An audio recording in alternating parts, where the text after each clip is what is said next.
Welcome to the Genius Factory. Enjoy the video. You start by opening YouTube, signing in if you want saved preferences, then play any video. Once the player appears, focus on the bottom controls, volume icon, 3 dots, and the gear. Tap the gear or 3 dots to reveal playback settings. This is where audio adjustments live. Make sure your device volume is up so you can hear changes. This first step gets you into the settings quickly, so you can adjust without hunting through menus or leaving the video. Once in settings, select the options that affect audio. Quality controls bitrate, which changes clarity. Choose higher resolutions for better sound. If you have playback speed options, use them to test timing, 0. 5 to 2x helps you find sync problems. On some devices, you'll see an equalizer or enhancements. Toggle those to boost bass or clarity.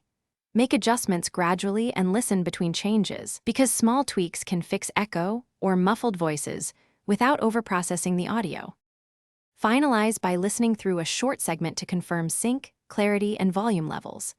If something goes wrong, no sound, distortion, or unchanged settings, check your browser or app permissions, ensure the correct audio output device is selected, and disable extensions that alter audio. Once done, restart the video or app and clear cache if settings won't stick. Remember, restarting often forces YouTube to reapply new audio parameters. This simple step resolves most stubborn issues fast. Thanks for watching. If you found this helpful, don't forget to like and subscribe.